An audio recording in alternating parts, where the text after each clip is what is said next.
here we go. Let's chat about Brady, Smigiel, and Ryder Lyons and the quarterback news we've got. Definitely. This is, again, another interesting roundup. Michigan is making moves in a lot of areas. Brady Smigiel is a quarterback we have discussed before.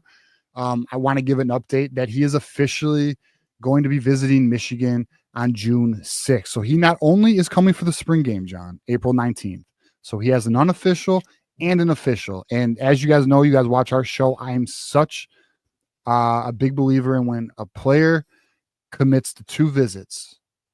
That's your tell. That's your tell, okay? Because they're paying their own dime on one, and they're willing to come a second. They don't even need the unofficial to know if they're coming again. They already know they're going to come to Michigan, right? They already know they want to visit. It just lets you know kind of where we stand in the pecking order. Michigan is very high on Brady Smigiel. Brady Smigiel is very high on Michigan. But, John, we have a challenger. We have a challenger for QB1 for 2026, John. And this is a quarterback we've loosely touched on. We've never really given a spotlight to, and that is Ryder Lyons, okay? Ryder Lyons is a 5-star quarterback, guys, okay? And you may be asking yourself, why would a 5-star quarterback want to come to Michigan after a quarterback like Bryce Underwood, right? Question. A number 14th ranked player in the nation. Why would he come to Michigan just 1 year after Bryce Underwood? Well, guess what? This is not your typical 2026 quarterback. Ryder Lyons, and we're going to pull up his huddle tape so you guys can get an idea of what type of player this is. And I will just let this be known right now. I want Ryder Lyons. I would love for Michigan to land Ryder Lyons, and I'm going to tell you the reason why this makes this very unique is because Ryder Lyons is going on a mission. He's not going to be playing college ball next year. He is actually a 2027 in real life. He's going to be looking to come back to college in 2027. So that's actually Trey Taylor's year.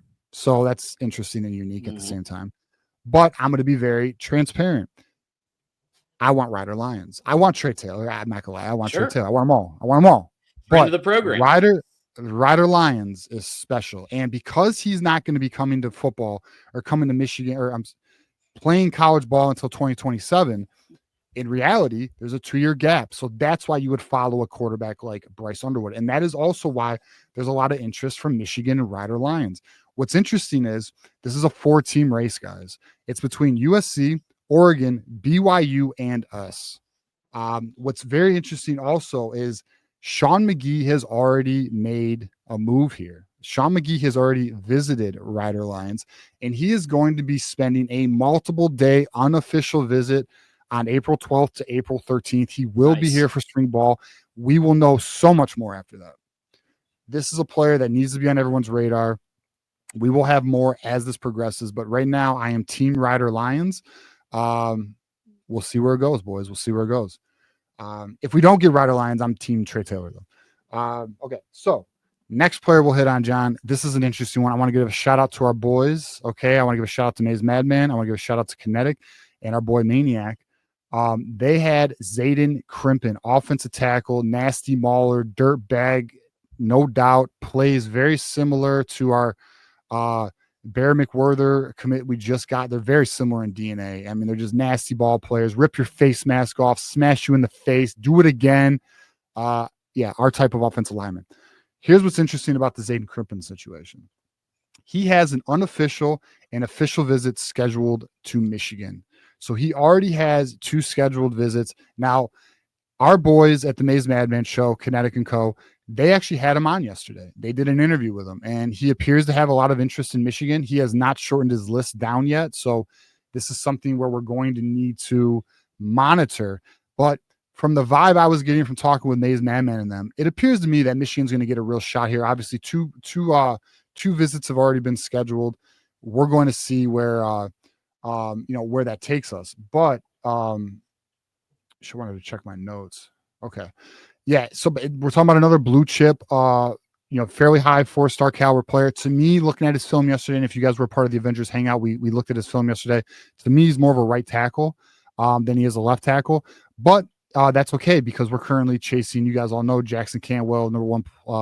I think he's maybe the 3rd ranked player in the nation now, 5-star, number 1 tackle. But But at the end of the day, this is a player who fits Michigan's DNA. We're going to stay on top of that. He's now on my radar. Shout out to Connect for putting him on my radar and giving me an idea of who he is as a player. So very interested in that one. The next player we're going to talk about, and this one's very interesting, guys.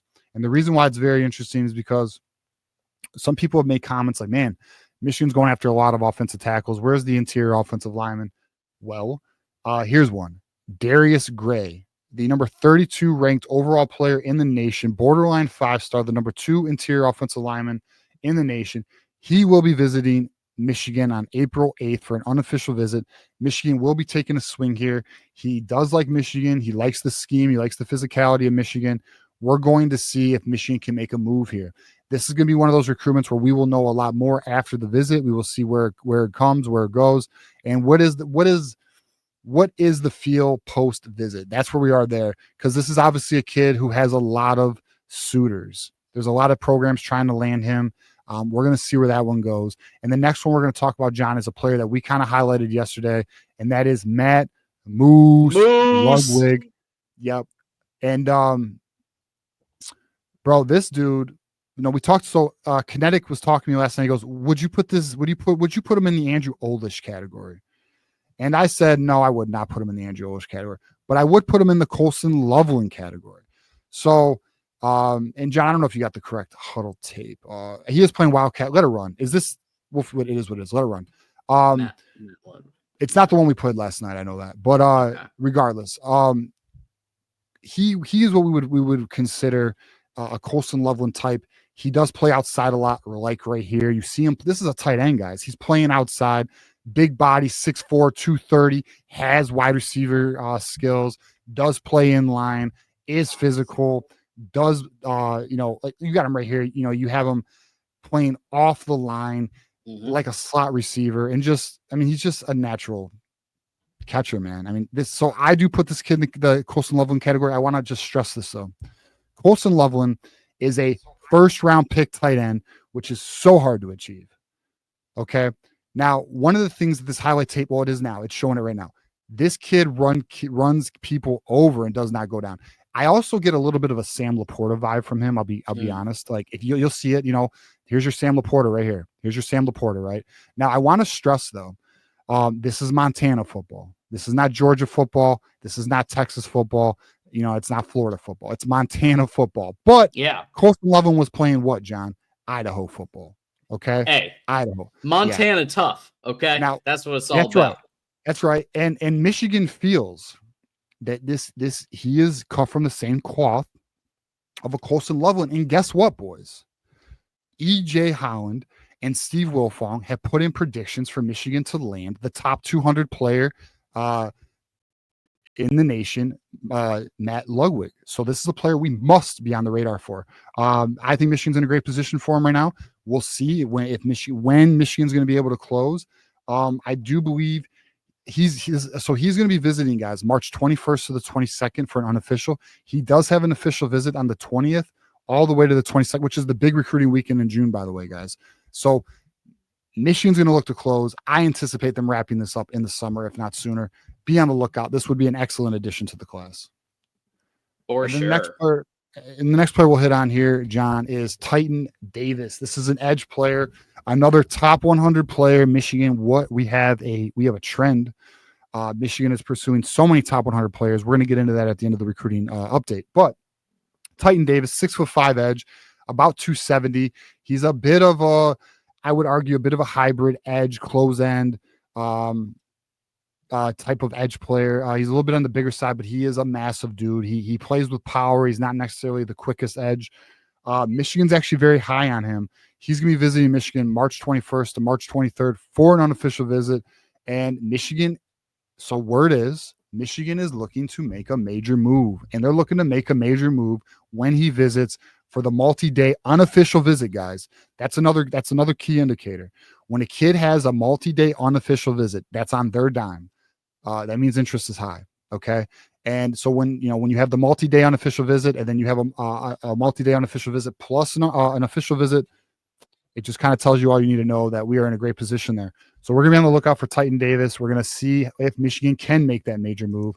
And then the next player, his composite is really good. And he finished the junior season with 9 sacks and 46 tackles. So this is a guy who would, I think, lend a lot to our program. Oh yeah, definitely a value added player. The next player we're going to hit on is a very interesting player, John. It is Havon Finney Jr. Okay, so Havon Finney Jr. is actually a 2027. Just kidding. He's reclassifying because he's so elite. He's so good. He's like, F it, put me in 2026. He trains. So here's what's interesting about Havon Finley. He trains with a lot of former Wolverines. I believe who was it? I think it was like David Long and a couple other DBs who are former Michigan Wolverines. He's also one of his favorite players is Charles Woodson. Hey, he loves Charles Woodson. Okay. He loves Charles Woodson. So Michigan's very high on him. He also likes Michigan. Michigan's going to make a move, and he is planning to visit Michigan next month. So at some point in spring, he's going to be making an unofficial visit to Michigan. It's very interesting that this former top 100 player who's now reclassifying to 2026 is coming to Michigan. Michigan is looking to land an elite corner or two this class. Of course, Lamar Morgan, he's always trying to close on the elite players. We'll see what they can do here. Definitely a name to know, though. Definitely a name that needs to be on our radar. The other name that we need to know. Here we go. Shadarius Toodle. Okay. This is the Auburn commit, guys. He is committed to Auburn, linebacker. Okay. Another top 100 player. But guess what? Just because you're committed doesn't mean you can't look around, John. And he is going to be looking around. Not only is he looking around, we have an unofficial visit. We have an unofficial visit, which is going to be April 12th. And we have an official visit that is going to be May 30th. So we're talking within a 2-month window, less than 2 months. He's going to come here twice. He already knows he wants to come here twice, but he's committed to Auburn. This is a player to be on the look for. We're on flip. Michigan's going to be trying to flip this dude.